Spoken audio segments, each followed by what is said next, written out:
সুবহানাল্লাহ। ও ভাইজানেরা, সোনার মানিক যুবকেরা, আব্বারা মায়েরা, বোঝাতে চাইছিলাম আল্লাহ দয়াময় নবীদের ঈমান সবথেকে নিখুঁত আর সলিড ঈমান করেছিলেন। আমরা সাধারণ মানুষ, আমাদের ঈমান আর নবীদের ঈমান এক নয়। যেমন নবীদের সম্মান বেশি, যেমন নবীদের ঈমানটা ঈমানের মতো ছিল, আল্লাহ দয়াময় নবীদের উপরে তেমন কঠিন কঠিন ঈমানি পরীক্ষা নিয়েছে না নেয়নি? শুধু পরীক্ষা নেয়নি, ওটা আমার আপনার জন্য আল্লাহ দয়াময় ওটাকে উদাহরণ দিয়ে দিয়েছেন, দৃষ্টান্ত দিয়ে দিয়েছেন। পৃথিবীর মানুষকে বোঝাতে চেয়েছেন, আমাদের নবীদের ঈমান দেখে আল্লাহ বোঝাতে চেয়েছেন, নবী রাসূলদের ঈমান দেখে ঈমান কাকে বলে তোমরা শিক্ষা গ্রহণ করো। ও ভাইরা বাবাজিরা, এতগুলো মানুষ আপনারা বসে আছেন, বলুন তো দেখি আল্লাহ নবী হযরত ইব্রাহিম আলাইহিস সালামের নাম আপনারা শুনেছেন না শোনেন নাই? কত সৌভাগ্যবান নবী, আল্লাহ দয়াময় তানাকে খলিল বলেছিলেন। ইব্রাহিম খলিলুল্লাহ, ইব্রাহিম আলাইহিস সালাম হলো আল্লাহ পাকের দোস্ত, আল্লাহর সঙ্গে বন্ধুত্ব। এটা সহজ ব্যাপার নয়। বহু নবী রাসূল এসেছেন, ইব্রাহিম আলাইহিস সালামের সম্মান বেশি না কম? অনেক ঈমানি পরীক্ষা তাকে দিতে হয়েছে। আল্লাহ যেমন দোস্ত বন্ধু বলেছেন, আল্লাহ তেমনি তাকে কঠিন কঠিন পরীক্ষায় ফেলেছেন। বলুন তো দেখি, আজকে দিনে যদি আপনাকে কেউ বলে আপনার ছেলের গলায় ছুরি চালাতে হবে, আপনার ছেলেকে জবাই করতে হবে, আপনি আব্বা হয়ে আপনার ছেলের মাথা ধর থেকে আলাদা করে দেন, দুনিয়ায় আজকে 2024 সালের 1 তারিখ, এটা দুনিয়ার কোনো বাবা কি ভালো মনে মেনে নিতে পারবে? পারবে? পারবে না। এখন যদি ওই লোকটা কোনো কারণে কারোর কথা শুনে বাস্তবায়ন করতে যায়, সমাজ থেকে চতুর্দিক থেকে তার বাধা হবে। কি হবে? একদল শিক্ষিত মানুষ তারা বলবে লোকটার মাথা খারাপ হয়ে গেছে, ওকে মেন্টাল হসপিটালে নিয়ে যাও, ওকে মানসিক রোগের চিকিৎসা করো। কারণ একটা সুস্থ সবল সুস্থ মস্তিষ্কের মানুষ, একটা জ্ঞানী মানুষ তার সন্তানকে জবাই করতে পারে না। এটা সমাজের মানুষ ভালো চোখে দেখবে না, এটা অমানবিক বলবে। এমনকি বিভিন্ন দেশের আইনে তাকে আইনের আওতায় আনাও হতে পারে। যে একটা বাবার কাছে সন্তানকে জবাই করা, এটা সহজ না কঠিন? কি বলেন? এটা কি সামান্য ব্যাপার মনে করছেন? কথা বুঝবেন ভালো করে, এগুলো বোঝা জিনিস, এগুলো কিন্তু বোঝা জিনিস। না বুঝতে পারেন তাহলে আপনার লস। একটা মানুষ আজকে দিনে যারা আমরা মানুষ সন্তানের বাবা মা হয়েছি, বলুন সন্তানকে জবাই করা কি যাতাই ব্যাপার? আজকে দিনে যদি আল্লাহ নবী ইব্রাহিম আলাইহিস সালামকে যে হুকুম দিয়েছিলেন 2024 সালে, যদি আল্লাহ পাক, আর তো নবী আসবেন, আমাদের নবী শেষ, কোন নবীকে আল্লাহ আজকে দিন এরকম হুকুম দিতেন না? আমাদের ভিতরে বহু ইমানদার, বহু ডক্টর, বহু মাস্টার, বহু শিক্ষিত, বহু ব্যবসায়ী, বহু পণ্ডিত, এরা ইমান হারা হয়ে যেত। বলতো রাখতো আল্লাহর হুকুম, রাখতো নবীকে। এসব অমানবিক কাজ, এটা মেনে নেওয়া যায় না। কিন্তু আল্লাহ পাক বাস্তবেই নবী ইব্রাহিম আলাইহিস সালামকে তার সন্তান জবাই করা, সন্তানকে কুরবানি করা আদেশ দিয়েছিলেন না দেননি? একটু হ্যাঁ দেন। আমরা স্বপ্ন দেখি, নবীদের স্বপ্নটাও ওহী। নবীদেরকে আল্লাহ যে স্বপ্ন দেখায় ওটাও আল্লাহ পাকেরই হুকুম। জোরে বলুন সুবহানাল্লাহ। ঈমান বোঝাচ্ছি সম্মানিত ভাইরা, আমরা তো সামান্য সামান্য ছোট ছোট হুকুম আমরা মানতে পারছি না, আমরা এগুলোকে অসম্ভব মনে করছি, এগুলো আমরা পারছি না, এটা আমাদের বদমাইশি, ঈমানি দুর্বলতা। আল্লাহর হুকুম একজন ঈমানদারের কাছে সেটা অপারক হতে পারে না, সেটা অসম্ভব মনে করতে পারে না। একজন ঈমানদার যিনি প্রকৃত আল্লাহকে বিশ্বাস করে, আল্লাহর হুকুম সে মানতে গিয়ে কখনো পিছু পা হয় না। যত কঠিন হোক না কেন তার কাছে সম্ভব মনে হয় এবং সেটাকে করে সে তৃপ্তি অনুভব করে। জোরে বলুন, কথা কি বুঝতে পারছেন? হ্যাঁ ও ভাইজানেরা, সোনার মানিক যুবকেরা, আব্বারা মায়েরা, ঠিক বোঝাচ্ছি ঈমান কি জিনিস। ঈমান সম্পর্কে আপনাদের ধারণা ক্লিয়ার করে দেয়। আল্লাহর নবী ইব্রাহিম আলাইহিস সালামের ওই সন্তানটার লাইফ স্টোরি একটু ব্যতিক্রম। 80 বছর প্লাস বয়স, তাফসীরের কিতাবে এসেছে 86 বছর বয়স, তখনও সন্তান ছিল না।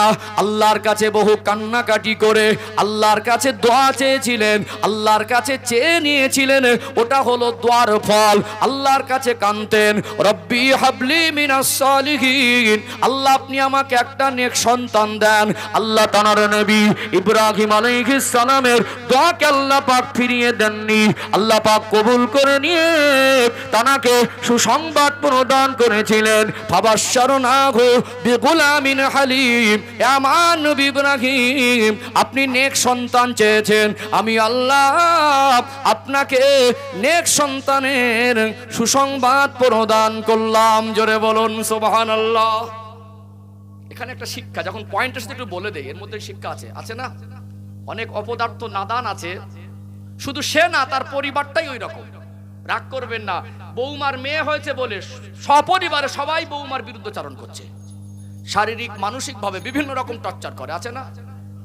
আরে একটা মেয়ের গর্ভে আল্লাহ মেয়ে সন্তান দিয়েছেন, ওই মেয়ে সন্তান দিয়েছে বলে ওর স্বামী ওকে ভালোবাসে না, আগের মতো ভক্তি করে না, শ্বশুর বাড়ির লোকজন দেখতে যায় না। এরা কোন জগতে বাস করে আল্লাহ ভালো জানে। অনেক মানুষ এমন আছেন, বিবাহ করেছেন, টাকা পয়সার অভাব নেই, গাড়ি বাড়ির অভাব নেই, অর্থ সম্পদের অভাব নেই, 15 বছর পার হয়ে গেছে, সন্তান হয় না। ওকে জিজ্ঞেস করবেন সন্তান কি জিনিস, তখন তারা ডিমান্ড থাকে না ছেলে না মেয়ে, তখন শুধু বলে আল্লাহ আমাকে যা হোক একটা ছেলে না মেয়ে দাও। কি গো, দেন, আওয়াজ দেন। আল্লাহ আপনাকে দিয়েছে, আল্লাহ যদি চাইতেন আপনাকে নিঃসন্তান করে রাখতে পারতেন। জিজ্ঞেস করুন, তাকে দেখে শিখুন যে 10 বছর ধরে সন্তান পায় না। আল্লাহর নবী ইব্রাহিম আলাইহিস সালামের 86 বছর বয়স, তখনও সন্তান ছিল না। তারপরে আল্লাহর কাছে ছেলে মেয়ে ডিমান্ড করিনি, বলেছিলেন নেক সন্তান দেন, বলেছিলেন। আচ্ছা, একটা মেয়ের গর্ভে যদি মেয়ে সন্তান হয়, ওই মেয়েটাকে কি কোনো যুক্তিতে, কোনো বুদ্ধিতে, কোনো দিক থেকে হিসাব করে তাকে দোষারোপ করা যাবে? কোন চিন্তাধারা দিয়ে মানুষটার উপরে অমানবিক আচরণ করে? এটা সমাজে ভরি ভরি আছে, আছে না নেই? আছে না? তাহলে আমরা কতটা নিচে নেমে গেছি। একটা মানুষের গর্ভে আল্লাহ সন্তান দিলেন, যদি ওর ক্ষমতা থাকতো যে গর্ভে কি সন্তান আসবে, তাহলে নিজে নিজে ছেলে করে নিত। ঠিক বললাম না ভুল বললাম? আমাদের সমাজ কতটা নিচে নেমে গেছে, মানুষ কতটা মানে জঘন্য জায়গায় পৌঁছে গেছে। একটা মানুষ ভুল করে, তার পরিবারের মানুষও ভুল করে, সব বৌমার বিরুদ্ধে চলে গেছে, গেছে না যায়নি? আল্লাহ যাকে ইচ্ছা করেন তাকে ছেলে দেন, যাকে ইচ্ছা করেন তাকে মেয়ে দেন, যাকে ইচ্ছা করেন তাকে নিঃসন্তান করে রাখেন, যাকে ইচ্ছা করেন তাকে উভয় ছেলে মেয়ে মিলিয়ে দেন। কার হাতে? কার হাতে? এটা আমাদের একটা কুচিন্তা। আল্লাহ আমাদের বোঝার তৌফিক দান করেন, বলেন আল্লাহুম্মা আমিন। পয়েন্ট এসেছিল, একটু বললাম, দরকার ছিল না? ছিল না? কেউ করেছে বলে তাকে আঘাত দেবো না। আগামী দিন হয়তো আমার কিছু যুবক ভাই, ইয়াং জেনারেশন, এরা এই খারাপি থেকে নিজেকে হেফাজতে রাখতে পারবে।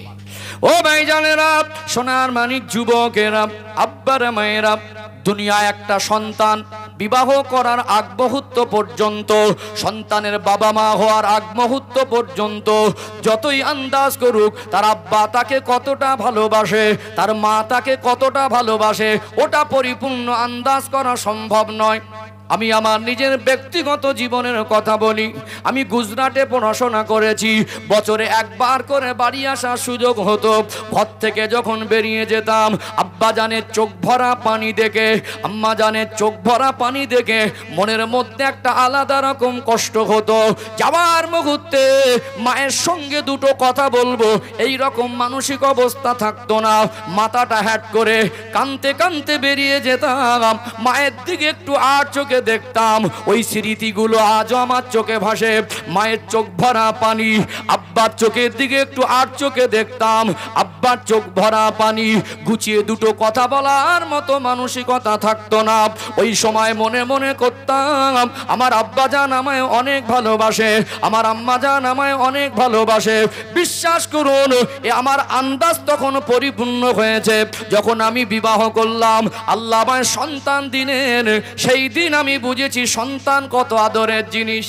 86 বছর বয়সে আল্লাহর কাছে দোয়া চেয়েছিলেন, আল্লাহর কাছে চেয়ে নেওয়া সন্তান বড় আদরের, বড় মায়ার। এর ভিতরে আর একটা ইমানি পরীক্ষা হয়েছিল, যেটাকে যেখানে আবে জমজমের কূপ, যেখানে সাফা মারওয়া, যেখানে মিনা মুজদালিফা আরাফা, আল্লাহ নবীর জন্মভূমি, নবীজির তশরিফ আনার ভূমি, যেখানে কাবা বাইতুল্লাহ, ওখানে রেখে এসেছিল।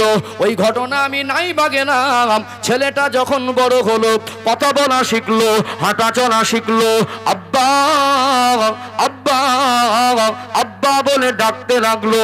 ইব্রাহিম আলাইহিস সালামের কলিজা জানটা জুড়িয়ে যেত, এত আদরের জিনিস। রাতের বেলা ঘুমাচ্ছেন, আল্লাহ ইব্রাহিম আলাইহিস সালামকে স্বপ্ন দেখাতে লাগলেন, আমার খলিল, আমার নবী ইব্রাহিম, আপনি কুরবানি করেন।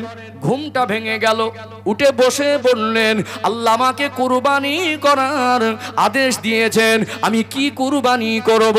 ও ভাইরা বাবাজিরা, ইব্রাহিম আলাইহিস সালাম তিনি বললেন, আমি কি কুরবানি করব? 100 উট কুরবানি করে দিলেন। আবার দ্বিতীয় দিন ওই স্বপ্ন দেখলেন, আমার নবী ইব্রাহিম আপনি কুরবানি করেন। ঘুম ভেঙে গেল, ভাবতে লাগলেন, গত রাতে স্বপ্ন দেখেছি আল্লাহ আমায় বলেছিলেন কুরবানি করেন, আমি তো কুরবানি করেছি, মনে হয় আমার কুরবানি আল্লাহর দরবারে মঞ্জুর হয় নাই। দ্বিতীয় দিন আবার 100 উটকে কুরবানি করে দিলেন। আবার তৃতীয় দিন তিনি স্বপ্ন দেখছেন, আমার নবী ইব্রাহিম, আমার খলিল, আমি আল্লাহ আপনার বন্ধু বলেছি, আমি আল্লাহ আপনার দোস্ত বলে গ্রহণ করেছি, আপনি ওই জিনিসটাকে কুরবানি করুন যেটা আপনার কাছে সব থেকে প্রিয়। ঘুমটা ভেঙে গেল, উঠে বসে বললেন, আমার কাছে প্রিয় বস্তু আমার ইসমাইলের থেকে অন্য কিছু হতে পারে না। তিনি কনফার্ম হয়ে গেলেন, আল্লাহ আমাকে পরীক্ষার মধ্যে শামিল করেছেন, আল্লাহ আমাকে হুকুম করেছেন, আমার সন্তানকে আমার জবাই করার আদেশ দিয়েছেন। একজন নবী, তার ঈমান কত মজবুত এটা গোটা বিশ্বের মানুষের কাছে আল্লাহ দৃষ্টান্ত স্বরূপ তুলে দিয়েছেন। তিনি সেটাকে বাস্তব জীবনে বাস্তবায়ন করতে গিয়েছিলেন না যান নাই? গিয়েছিলেন না যান নাই? মার কাছ থেকে একটু বিদায় নিতে কষ্ট হবে। মা হাজেরাকে বিস্তারিত না বলে বলেছিলেন, আপনার বাচ্চাকে গোসল করে ভালো কাপড় পরিয়ে দেন, নিয়ে যাব বেড়াতে। সন্দেহ হওয়ার কথা না। তো মার কাছ থেকে নিয়ে চলে যাচ্ছেন, যেখানে শয়তান ধোকা দিয়েছিল পাথর ছোড়া সেই রেওয়াজটা আজও আল্লাহর কাবা ঘরের মেহমানদেরকে দিয়ে আল্লাহ করায়। এগুলো নিদর্শন, আল্লাহর পছন্দনীয় মুহূর্ত। এখন রাস্তা দিয়ে হেঁটে যাচ্ছেন, কেতাবে এসেছে ইসমাইল আলাইহিস সালামের বয়স তখন 10 বছরও হয়নি। মিটফুটে বাচ্চা, ছোট ফুটফুটে বাচ্চা, নবী বাপ, সন্তানটাও নবী। রাস্তা দিয়ে যাচ্ছেন, ছেলেটাকে শয়তান ধোকা দিচ্ছে। শয়তানের কাজ কি? তোমার আব্বা তোমাকে জবাই করতে নিয়ে যাচ্ছে। ছেলেটা এই শয়তান ইবলিসের ধোকায় কবলে পড়িনি। বলেছিলেন, দুনিয়ায় বহু সন্তান আছে, আল্লাহ তো কই কোনো সন্তানের বাবাকে জবাই করতে বলিনি। আমাকে যদি বলে থাকেন, আমার আব্বা আল্লাহর হুকুম পালন করতে যাচ্ছে। বলুন না সুবহানাল্লাহ। সম্মানিত ভাইরা, যাচ্ছেন, বাচ্চার মনে খটকা হলে আব্বাকে জিজ্ঞেস করবে। বারবার ছোট বাচ্চা ইব্রাহিম আলাইহিস সালামের মুখের দিকে দেখছেন, বলছেন, আব্বা জান আপনি আমাকে কোথায় নিয়ে যাচ্ছেন? নবী হয়ে মিথ্যা বলতে পারবেন? এই যে মুহূর্ত আল্লাহর কাছে এত ভালো লাগলো, আল্লাহর কাছে এত পছন্দনীয় হয়ে গেল, বাপ বেটার এই কথোপকথনটা আল্লাহ হুবাহু কোরআন শরীফে তুলে দিয়েছেন। জোরে বলুন না সুবহানাল্লাহ। বারবার বলছেন, আব্বা জান এই তো মরুভূমি, শুধু মাঠ ময়দান, আপনি আমাকে কোথায় নিয়ে যাচ্ছেন? নবী ইব্রাহিম আলাইহিস সালাম ভাবলেন, আমি আব্বা হয়ে একটা সন্তানকে এই মুহূর্তে মিথ্যা বলাটা আমার কাছে বড় কষ্টের হবে। তিনি বাস্তবে যেটা করতে যাচ্ছেন সন্তানের কাছে লুকিয়ে রাখলেন না, বললেন, ক্বালা ইয়া বুনাইয়া ইন্নী আরা ফিল মানামি আন্নী আযবাহুকা ফানজুর মাযা তারা। এটা কোরআন শরীফের আয়াত। হে আমার বৎস, ক্বালা ইয়া বুনাইয়া ইন্নী আরা ফিল মানামি আন্নী আযবাহুক, আমি দেখছি স্বপ্নের মাধ্যমে আল্লাহর হুকুমে, আমি যখন আল্লাহর আদেশে যেন আমি তোমাকে জবাই করছি। ফানজুর মাযা তারা, আমি যেন আল্লাহর আদেশে তোমাকে জবাই করছি, এইরকম আমি স্বপ্ন দেখছি, এটা বাস্তবায়ন করতে যাচ্ছি। এইরকম একটা ছোট বাচ্চা আব্বার কথা শুনে বিচলিত হলেন না। বাচ্চা, তার কি ঈমান, নবী সন্তান, বাবাও নবী, ছেলেও নবী, পৃথিবীর মানুষকে ঈমান কি জিনিস বোঝানোর জন্য এই দৃষ্টান্তটাই যথেষ্ট। ইসমাইল আলাইহিস সালাম ছোট বাচ্চা আব্বার মুখের দিকে তাকিয়ে বলেছিলেন, ক্বালা ইয়া আবা তিফআল মা তুমার, হে আমার সম্মানিত পিতা, আপনার উপরে যেমনটা আদেশ হয়েছে অমনটাই আপনি বাস্তবায়ন করুন, কার্যকর করুন। ফাতাজিদুনি ইনশাআল্লাহ বিনাস সাবিরিন, আপনি আমাকে ধৈর্যশীলদের অন্তর্ভুক্ত পাবেন, আপনি আমাকে সবরকারীদের মধ্যে পাবেন। জোরে বলুন, জোরে বলবেন না? আজকে 2023 সালে যদি এরকম হুকুম আল্লাহ কোন নবীর উপরে দিতেন 24 সালে, আজকে আমাদের ভিতরে বহু মানুষই মানহারা হয়ে যেত, যেত না? মানুষ, একদল মানুষ বলতো নবী না, কি বলতো?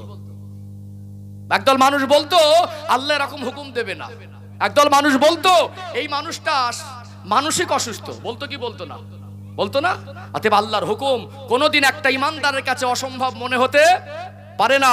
মনে রাখবেন এই কথাটা এখানে আরেকটা বার বলে রাখি, আল্লাহর হুকুম যত কঠিন হোক মানার ভিতরে ক্ষতি নেই, বান্দার কল্যাণ আছে। জোরে বলুন। আল্লাহর হুকুম যত কঠিন হোক ওই কঠিন হুকুম মানলে বান্দার কোনো ক্ষতি হয় না, তার ভিতরেই কল্যাণ থাকে। জোরে বলুন। জোরে বলবেন না? অতএব দুনিয়ার মানুষের গবেষণায়, চিন্তায়, বিবেচনায়, হিসাবে যদিও ক্ষতি ফলস্বরূপ ভেসে আসে, তার ভিতরে কোনোদিন আল্লাহর হুকুম মেনে ক্ষতি হয় না। এখানে দুনিয়ার মানুষের চিন্তাধারা, দুনিয়ার মানুষের গবেষণা, দুনিয়ার মানুষের হিসাবে এটা অমানবিক কাজ, তাই তো নাকি? এটা একটা ক্ষতি হওয়া, সন্তান হারানোর মতো একটা কাজ। কিন্তু আল্লাহ পৃথিবীর মানুষকে বুঝিয়েছে যে আল্লাহর হুকুমটা তোমাদের হিসাবে যদি ভুলও মনে হয়, তোমাদের হিসাবে যদি অমানবিকও মনে হয়, তোমাদের হিসাবে যদি এটাকে রঙও মনে হয়, জেনে রাখবে আমি আল্লাহর হুকুম রং নয়, আমি আল্লাহর হুকুম কোনোদিন বান্দার ক্ষতি হয় না, বরং বান্দার কল্যাণ হয়। জোরে বলুন। বাপ বেটার মুহূর্ত আল্লাহ কোরআন শরীফে দিয়েছে না? আচ্ছা, সেই আগের দিনের ঘটনা, নবীদের জীবনের ঘটনা আজকে কেন আল্লাহ কোরআন শরীফে শ্রেষ্ঠ নবীর উম্মতের জন্য দিলেন? যাতে আমরা ঈমান মজবুত করতে পারি। সামান্য জুমার নামাজ পড়তে যায় না, সামান্য জুমার দিন নামাজ পড়তে যায় না বাড়ির ধারে মসজিদ, ওই মানুষটার যাতে বিবেকটা একটু জাগ্রত হয় যে আল্লাহর হুকুম সন্তান জবাই করার থেকে এই হুকুমটা অনেক সহজ। কি গো, সন্তান জবাই করার থেকে এই হুকুমটা অনেক সহজ। আল্লাহ একজন ইমানদারকে, একজন নবীকে এরকম একটা কঠিন হুকুম দিয়েছিলেন। আসলে হুকুমটা সহজ নয়, কিন্তু ইমান অধিক পরিমাণে নিখুঁত আর সলিড থাকার কারণে এটা তার কাছে অসম্ভব মনে হয়নি। ও ভাইজানেরা, সোনার মানিক যুবকেরা, আব্বারা মায়েরা, আল্লাহর নবী হযরত ইব্রাহিম আলাইহিস সালাম সন্তানকে হাত ধরে এবারে নিয়ে যাচ্ছেন মিনা ময়দানে। ওই জায়গায় নিয়ে গেলেন ছোট বাচ্চা, মিঠি মিঠি মুখের কথা, আব্বার হৃদয়টা যেন ছুঁয়ে যায়। ও আব্বা জান, আপনি তো আমায় কুরবানি করে দেবেন, আমি তো আল্লাহর রাস্তায় কুরবানি হয়ে যাব। আব্বা জান, আপনি যে আমার গলায় ছুরি চালাবেন, আপনার কি মায়া?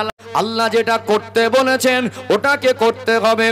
আমার নবী রেখে যাওয়া সুন্নাত তরিকায় জীবনটাকে সাজাতে হবে। অতএব আজকে কোনটা হারাম, কোনটা হালাল, কোনটা করণীয়, কোনটা বর্জনীয় আমরা সবই জানি। আমরা যেটা মানছি না এটা আমাদের অপারগতা নয়, আমরা পারবো না বলে নয়, এমন কোন হুকুম আল্লাহ দয়াময় আমাদের দেন নাই যেটা আমরা পারবো না। এটা আমাদের নাফরমানি, এটা আমাদের ইমানি দুর্বলতা। আজকে আলোচনার বিষয় ছিল ইমান কি জিনিস, ইমান সম্পর্কে আপনাদের ধারণা ক্লিয়ার করছি। একটা কথা সবসময় মাথায় রাখতে হবে, একজন মানুষ যদি প্রকৃত ইমানদার হয়, ওই মানুষটা যত মুসিবতে থাকুক, যত বিপদে পড়ুক, যত সুখ শান্তি পাক, আল্লাহ ভোলা হয় না। একজন ইমানদারের কাছে আল্লাহর হুকুমটা অপারক মনে হয় না, কঠিন ভারী মনে হয় না। একজন নবীর জীবন আদর্শ থেকে, নবীর জীবনের ঘটনা থেকে, নবীর জীবন থেকে দৃষ্টান্ত তুলে ধরেছি ইমান কি জিনিস। নবী আমার সোনা জবানে বললেন, আসহাবিকান নুজুম বিআইয়িহিম ইক্তাদাইতুম ইহতাদাইতুম। আমার এক একটা সাহাবা হলো নক্ষত্রের সমতুল্য। আমার কোনো একজন সাহাবার জীবন আদর্শ যদি ফলো করো হেদায়েত পেয়ে যাবে। একজন সাহাবার ইমান একটু তুলে ধরি। আল্লাহ নবী হুজুর আমার হায়াতে থাকা অবস্থায় রোম সম্রাটের কাছে চিঠির মাধ্যমে নবী আমার ইসলামের দিনের দাওয়াত দিয়েছিলেন। রোম সম্রাট খ্রিস্টান বাদশাহ আল্লাহ নবীর পাঠানো চিঠিটা খুব মনোযোগ সহকারে পড়েছিলেন। আল্লাহ নবীর সম্পর্কে জানার চেষ্টা করলেন যে নবীর 63 বছরের জীবন। আল্লাহ পাক জানাকে 40 বছর বয়সে নবুয়াত দিলেন, মক্কায় 13 বছর দিনের খেদমাত করলেন। আল্লাহর নবী হুজুর আমার 53 বছর বয়সে হিজরত করে মদিনায় আসলেন। প্রথম বছর ঘুরতে না ঘুরতে একটা যুদ্ধ সংগঠিত হয়েছিল, ওটা হলো বদরের যুদ্ধ। সাহাবাদের সংখ্যা ছিল মাত্র 313 জন। সৈন্য কত? 313। কিছু শিশু, কিছু মহিলা, কিছু অসুস্থ, কিছু বৃদ্ধ, এদের যদি সব সঙ্গে মেলেন 1000 সাহাবার সংখ্যা তা কোনো হয়নি। 53 বছর বয়সে হিজরত করলেন, মদিনায় গিয়ে প্রায় 1 বছর কাটালেন, প্রায় 54 বছর বয়স। 63-র মধ্যে 54 বছর পর্যন্ত, তখনও এই 14 বছরের খেদমাতে সাহাবার সংখ্যা 1000 টপকায়নি। আল্লাহ নবী হুজুর আমার মদিনা সাহাবাদের সহযোগিতা, তাদের ত্যাগ, তাদের ভালোবাসা, মক্কা সাহাবাদের সহযোগিতা, সাহাবাদের জান মাল কুরবানের বিনিময়ে আল্লাহর হাবিব এমন ভাবে খেদমত করলেন, আমার নবীর দান মোবারক শহীদ হলো, আমার নবীর রক্ত জমিনে ঝরলো। নবী আমার এমন ভাবে দিনের খেদমত করলেন, বাকি কয়েক বছরের ব্যবধানে আল্লাহ নবীর সাহাবার সংখ্যা এত বেশি বেড়ে গেল। একটা উদাহরণ দিলে সাহাবার সংখ্যা বুঝে আসবে। আল্লাহ নবী নবম হিজরিতে জীবনে একবার হজ করেছিলেন। যেদিন নবী বললেন এবারে হজ করব, চতুর্দিক থেকে সাহাবায়ে কেরামেরা সবাই আগ্রহী হলো, হজ পাকটা নবী পাকের সঙ্গী হয়ে আদায় করব। আল্লাহর নবী হুজুর আমার বিদায় হজের ভাষণ দিচ্ছিলেন আরাফা ময়দানে, জাবালে রহমাত পাহাড়ের নিচে। আল্লাহ নবীর সামনে সাহাবাদের সংখ্যা ছিল 1.25 লক্ষ, অর্থাৎ 1,25,000 মতো সাহাবাকে নবী আমার একই মজলিসে দেখেছেন। জোরে বলুন সুবহানাল্লাহ। 54 বছর মতো বয়সে 1000 টপকায়নি, বাকি এই 8-9 বছরের ব্যবধানে আল্লাহ নবী সাহাবার সংখ্যা ছিল 1.5 লক্ষের মতো। জোরে বলবেন না। ইসলামের ভিতরে সাহাবার সংখ্যা বাড়লো না কমলো? এই যে ইসলাম প্রতিষ্ঠিত যে ইতিহাস, এটা রোম সম্রাট অবাক হয়ে গেল, কি করে সম্ভব একটা মহামানবের আগমনে আজ গোটা বিশ্বের কোনায় কোনায় ইসলামের আলো ছড়িয়েছে না ছড়ায়নি? আল্লাহ সৃষ্টির মধ্যে শ্রেষ্ঠ, আল্লাহ যাকে বিশ্ববাসীর জন্য রহমত স্বরূপ করেছেন, ওমা আরসালনাকা ইল্লা রাহমাতাল লিল আলামিন, আল্লাহ আমার হাবিবকে বিশ্ববাসীর জন্য রহমত স্বরূপ করেছেন। জোরে বলুন সুবহানাল্লাহ। সেই নবী যখন রোম সম্রাটের কাছে দিনের দাওয়াত চিঠির মাধ্যমে দিলেন, ইসলাম সম্পর্কে তার ধারণা অনেক কিছু তৈরি হলো। তার মনে একটা আশা ছিল যে সাহাবাদের এত ত্যাগ, সাহাবাদের ঈমান, সাহাবাদের নীতি, সাহাবাদের কুরবানি, সাহাবাদের জানমাল ত্যাগের বিনিময়ে ইসলামকে এইভাবে প্রতিষ্ঠিত করেছেন, অতএব সাহাবাকে যদি কোনোদিন একদিন পাই, অতএব তাকে দেখবো তার নীতি কেমন, তার আদর্শ কেমন, তারা কেমন মানুষ যারা আমাদের নবীকে সাহায্য সহযোগিতা করে নবীর সঙ্গী হয়ে ইসলাম প্রচারে আমার নবীর হাতটাকে শক্ত করেছেন। জোরে বলুন সুবহানাল্লাহ। তাহলে নবী পাক বেঁচে থাকা অবস্থায় রোম সম্রাটের কাছে চিঠির মাধ্যমে তিনি দাওয়াত দিয়েছিলেন, সরাসরি যাওয়ার সুযোগ তার হয়নি। আল্লাহ নবীর ওফাতের পরে খলিফা হলেন হযরত খলিফাতুল মুসলিমিন হযরত আবু বকর সিদ্দিক রাদিয়াল্লাহু আনহু। হুজুরের ওফাতের পরে খলিফা হলেন হযরত ওমর ফারুক রাদিয়াল্লাহু আনহু। নবী আমার দুনিয়াতে তখন নাই, আল্লাহ নবীর বহু সাহাবারা আছেন। সাহাবাদের কাফেলা রোম সম্রাটের কাছে 17 জনের মতো একটা কাফেলা বন্দী হয়ে গেল। রোম সম্রাট ইসলাম সম্পর্কে অনেক কিছু জানার চেষ্টা করেছে, তারও মনে আশা ছিল সাহাবা কেমন হয়, সাহাবাদের নীতি কেমন হয়, তাদের ঈমান কেমন হয়, একটু পরীক্ষা করার জন্য এই 17 জনকে বন্দী করে জিজ্ঞাসা করলো, তোমাদের মধ্যে নেতৃত্ব দিচ্ছেন তিনি কে? খোঁজ খবর নিয়ে দেখা গেল যিনি নেতৃত্ব দিচ্ছেন তিনি অন্য কেউ নয়, তিনি হলেন আল্লাহ নবীর সাহাবী হযরত আব্দুল্লাহ ইবনে হুযায়ফা রাদিয়াল্লাহু আনহু। তরুণ যুবক সাহাবা, যেমন চেহারা তেমন বডি ফিগার, তেমনি ঈমানি তেজ। আব্দুল্লাহ ইবনে হুযায়ফা রাদিয়াল্লাহু আনহুকে রোম সম্রাট তার দরবারে ডাক দিল। রোম সম্রাট তার ঈমানটা কেনার চেষ্টা করতে লাগলো। এ নবীর সাহাবী আব্দুল্লাহ ইবনে হুযায়ফা, আমি আমার মেয়েকে তোমার সঙ্গে বিবাহ দিতে চাই। রোম সম্রাটের মেয়েকে বিবাহ করা এটা সহজ ব্যাপার নয়। আমি আমার সাম্রাজ্যের অর্ধেকটা তোমায় দিয়ে দেব, শর্ত হলো একটা, আল্লাহকে অস্বীকার করে দাও, নবীকে অস্বীকার করে দাও।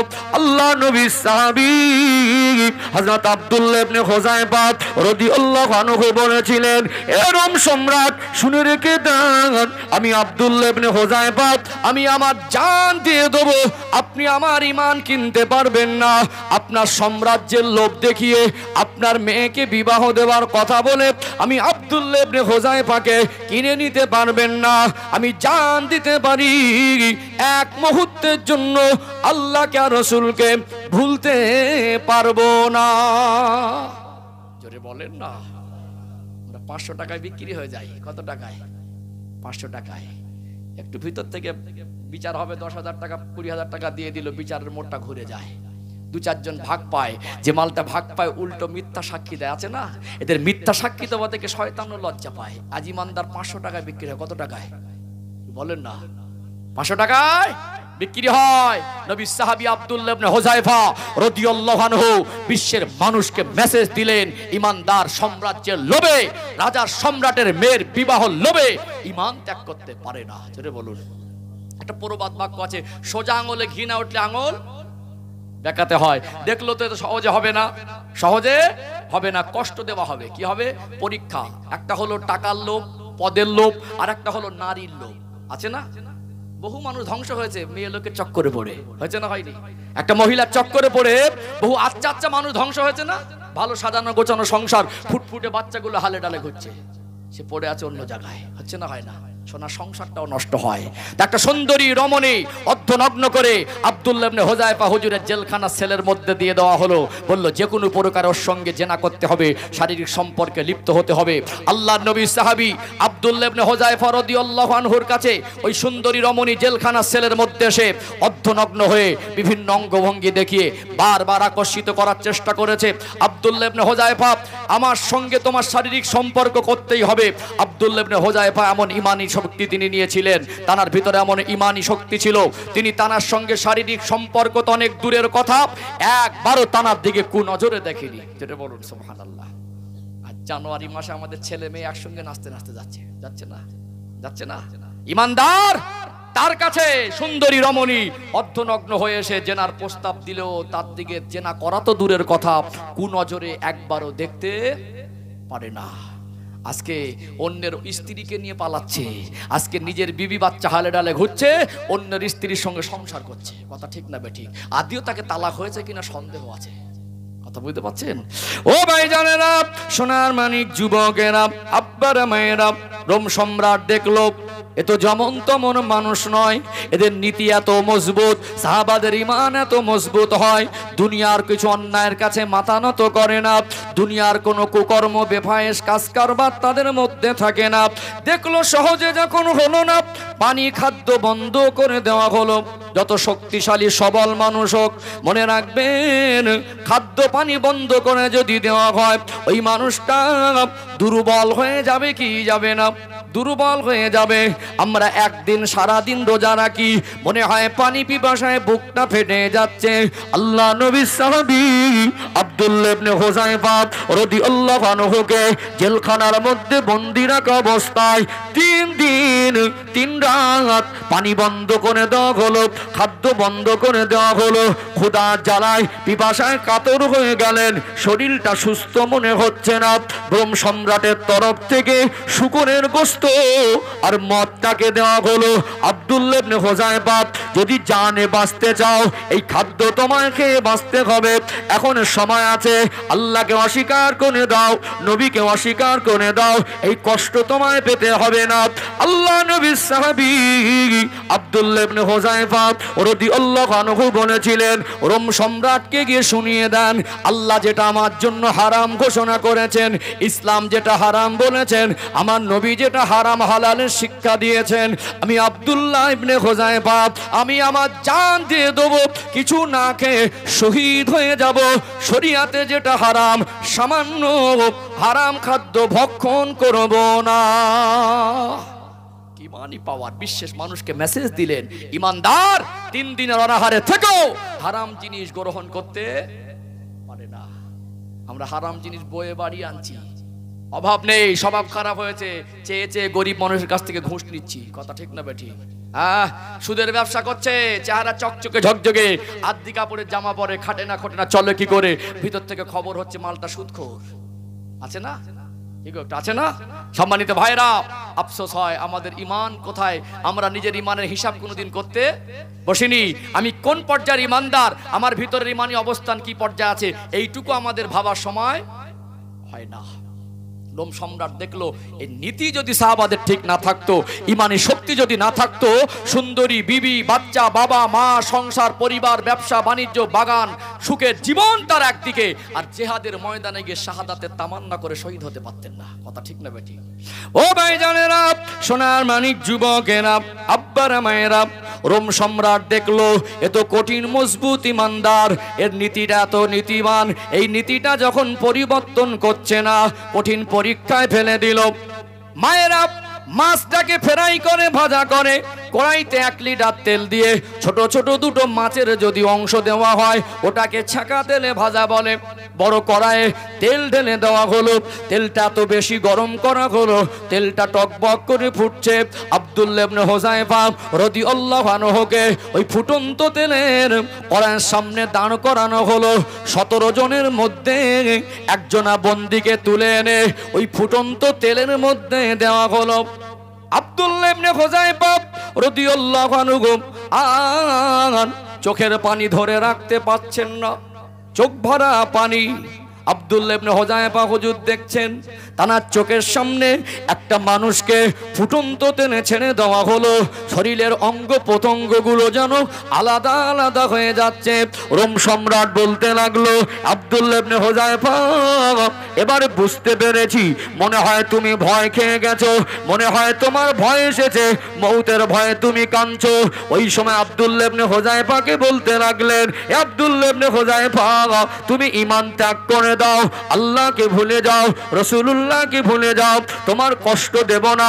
তুমি যদি বলো ভুলবো না, এবারে তোমার পালা। দেখো দেখো তোমাকে এইভাবে ফুটন্ত তেলে ছাড়া হবে। চোখ ভরা পানি দেখে বলল, তোমার চোখের পানিটা এই জন্য চোখের পানি এসেছে মৌতের ভয়ে। আব্দুল্লাহ ইবনে হুযায়ফা রাদিয়াল্লাহু আনহু বলতে লাগলেন, এ রোম সম্রাট, এ চোখের পানি মৌতের ভয়ের চোখের পানি নয়। আল্লাহ কোন শহীদকে অতক্ষণ পর্যন্ত মৌত দেন না, ওই শহীদকে বেঁচে থাকা অবস্থায় আল্লাহ জান্নাত যতক্ষণ না দেখান, আল্লাহ জান্নাতটা সচক্ষে দেখানোর পরে তারপরে শহীদের শাহাদাতের মৌত দেওয়া হয়। আমি দেখতে পাচ্ছি, আমার মনে হয় আমার ভাই ফুটন্ত তেলে ফুটন্ত অবস্থায় যেন আল্লাহ জান্নাতকে সচক্ষে দেখছেন আর তিনি শাহাদাত বরণ করছেন। আমি আব্দুল্লাহ ইবনে হুযায়ফা মৌতের ভয়ে কাঁদি না, আমার আল্লাহ একটা জীবন দিয়েছেন। আমি আব্দুল্লাহ ইবনে হুযায়ফাকে যদি আল্লাহ দয়াময় আরো 100 জীবন দিতেন, আমার আরো 100টা জীবন যদি আমার আল্লাহর জন্য, আমার রাসূলুল্লাহর জন্য এই ফুটন্ত তেলে যদি ফ্রাই হতে পারতাম, ভাজা হতে পারতাম, আমি আব্দুল্লাহ ইবনে হুযায়ফা আমি আমার জীবনটাকে ধন্য মনে করতাম। জোরে বলেন না, নারে তাকবীর, নারে তাকবীর। রোম সম্রাট অবাক হয়ে গেল, বলে কি? আব্দুল্লাহ ইবনে হুযায়ফা, আমি বুঝতে পেরেছি তোমাদের মতো নীতিবান মানুষ যদি নবীর পাশে না থাকতো, আল্লাহর নবীর হাত এত মজবুত হতো না, ইসলাম এত পরিপূর্ণভাবে কায়েম করা সম্ভব সহজ হতো না। আব্দুল্লাহ ইবনে হুযায়ফা হুজুরকে সেদিন বলেছিল, আব্দুল্লাহ ইবনে হুযায়ফা একটু তোমার কপালে একবার আমি চুমা দিতে পাই, চুমা দিতে চাই। সেদিন রোম সম্রাটের চোখে চোখ রেখে বলেছিল, আপনি আমাকে ফুটন্ত তেলে ছেড়ে দেন। মৌতের ভয় নবী সাহাবারা করে না, ইমানদার মৌতের শাহাদাতের তামান্না থেকে সরে যায় না, বরং আমার সৌভাগ্য হবে, শহীদের তামান্না আমার মনে আছে, শাহাদাত বরণ করতে পারলে আমি নিজেকে সৌভাগ্য মনে করব। তবে আপনি আমার কপালে চুমা দিতে পারবেন না, বরং আপনি আমাকে ফুটন্ত তেলে ছেড়ে দেন। বলল, শর্ত কি আছে? শর্ত একটা, আমার সাথী সঙ্গীদেরকে যদি আপনি ছেড়ে দিতে পারেন নিঃশর্ত, আমি আমার কপালে একবার চুমা দিতে পারমিশন দিতে পারি। নিঃশর্ত সাথী সঙ্গীদেরকে ছেড়ে দিয়ে উন্মুক্ত করে দিয়ে রোম সম্রাট আব্দুল্লাহ ইবনে হুযায়ফা হুজুরের কপাল মোবারকে চুমা দিয়েছিলেন। জোরে বলবেন না। যখন রোম সম্রাটের হাত থেকে, মনে আছে খেলাতে, এইভাবে টাইম সমাপ্ত করছি, আব্দুল্লাহ ইবনে হুযায়ফা রাদিয়াল্লাহু আনহু কপালে চুমা দিয়ে ছেড়ে দিলেন। যখন মদিনায় কাফেলা ফিরে আসলো, ওমর ফারুক রাদিয়াল্লাহু আনহু খলিফা পদে, তিনি ভাবলেন রোম সম্রাটের কাছে ফিরে আসাটা অত সহজ। বৃত্তান্ত ঘটনা শুনলেন। ওমর রাদিয়াল্লাহু আনহুর মতো সাহাবী যিনি খলিফাতুল মুসলিমিন, তিনি থাকতে পারেননি, আব্দুল্লাহ ইবনে হুযায়ফা হুজুরকে বুকে জড়িয়ে ধরে কপাল মোবারক একবার চুমা দিয়েছিলেন। জোরে বলুন। ইমানদার গোটা বিশ্বের মানুষের কাছে নত হয় না। ইমানদার যত কঠিন পরীক্ষার সম্মুখীন হোক আল্লাহকে ভুলতে পারে না। ইমানদারের কাছে ফুটন্ত তেলের কড়াই থাকলেও ইমানদার কোনোদিন আল্লাহকে অসন্তুষ্ট করার মতো জীবন নিয়ে যেতে পারে না। সম্মানিত ভাইরা, গোটা বিশ্বের মানুষকে আব্দুল্লাহ ইবনে হুযায়ফা রাদিয়াল্লাহু আনহু মেসেজ দিলেন, তোমরা কি কঠিন পরীক্ষার সম্মুখীন হয়েছো, আল্লাহ আমাকে যে কঠিন পরীক্ষার সম্মুখীন করেছিলেন, আমি শহীদ হয়ে গেলে এটা আমার সৌভাগ্য হতো, আমি বেঁচে ফিরেছি এটা আমার সৌভাগ্য। গোটা বিশ্বের মানুষকে আব্দুল্লাহ ইবনে হুযায়ফা হুজুর ঈমানি মেসেজ দিয়েছে না দেয়নি? দিয়েছে না দেয়নি? আল্লাহ আমাদের বোঝার মতো তৌফিক দান করেন, বলেন আল্লাহুম্মা আমিন। মূল আলোচনার বিষয়বস্তু, শরীয়ত সম্পর্কে মুসলমান যথেষ্ট জানে, এটা আমার ধারণা। নিশ্চয়ই আপনারা জ্ঞানীগুণী মানুষ, আমার কথা একমত হবেন। কিন্তু হুজুর এসে 2 ঘন্টায় ভালো করবে, এটা রং। বাবা মা সন্তানের অন্তরে ঈমানি ভিত তৈরি করে দেন। বাবা মার দায়িত্ব সন্তানকে সুসন্তান হিসেবে গড়ে তোলা। কথা ঠিক না ঠিক? 2 মিনিট একটা উদাহরণ দেব, আমার পরবর্তী বক্তা চলে আসবে। আমি সময় নষ্ট করা মানুষ না, আমি একটা জায়গা অপারক, আমি ভালো করে গজল বলতেও পারি না, আমি সময় নষ্ট করে যতক্ষণ থাকি সলিড কথা বলি। সম্মানিত ভাইরা, একটা উদাহরণ দিলে বুঝতে পারবেন যে ঈমানি ভিত তৈরি হয়। ঈমানি ভিত একটা আলাদা নিয়ামত, এটা বোঝানোর জন্য বলছি। ভারতবর্ষে বিভিন্ন ভাষাভাষীর মানুষ, বিভিন্ন ধর্ম অবলম্বীর বসবাস আছে না নেই? এটা উদাহরণস্বরূপ বলছি। মনে করুন একটা হিন্দু ছেলে, একটা খ্রিস্টান ধর্মের ছেলে, একটা বৌদ্ধ ধর্মের ছেলে, একটা মুসলমান ধর্মের ছেলে, 4টেরই 20 বছর বয়স। কটার? 4 জনকে এক জায়গায় করে বলবেন যে তোমরা তোমাদের যে ধর্ম মেনে বড় হয়েছো ওটাকে ত্যাগ করে যেটাকে একটা পছন্দ করো। কেউ ত্যাগ করবে? কেউ ত্যাগ করবে? যদি তাকে বোঝান আপনারটা খারাপ অন্যেরটা ভালো, তারপরেও তার দ্বারা ত্যাগ করা সহজ। তাহলে একটা মানুষ 20 বছর একটা নীতিতে বড় হয়েছে, কিসে?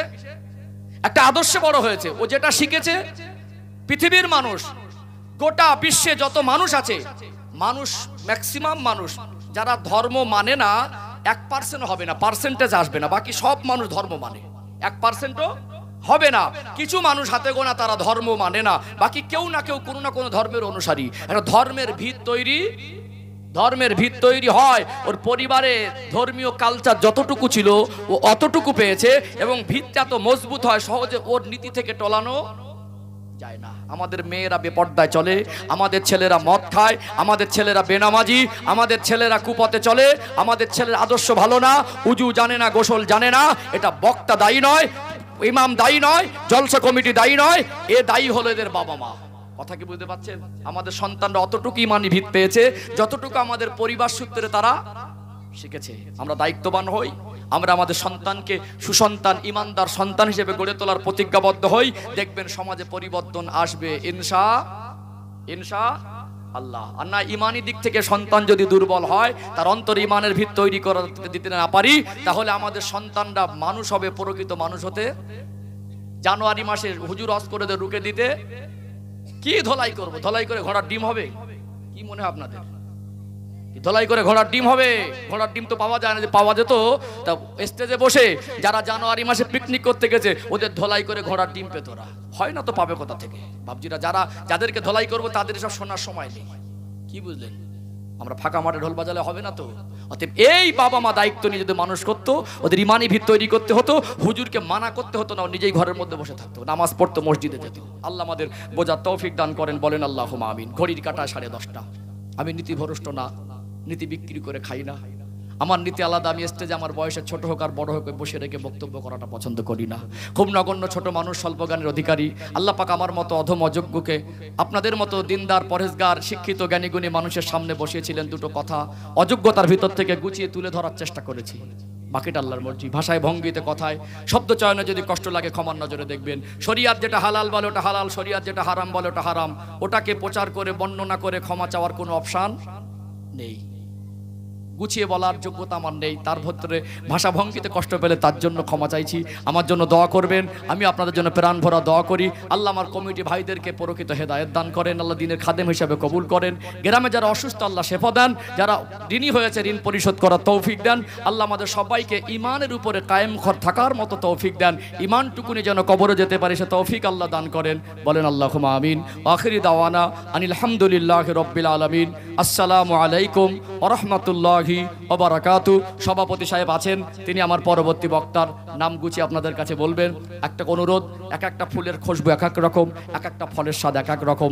অন্তত আমি নেমে যাওয়ার পরপরই উঠবেন না, অজু ইস্তেঞ্জার প্রয়োজন হয় 2-10 মিনিট পর এক একজন উঠলেন। কেন একটা বক্তা ওঠার পরে কিছু মানুষ ওটাউটি করলে মন ভেঙে যায়, সাজানো গোছানো পরিবেশটার ভিতরে ব্যাঘাত ঘটে।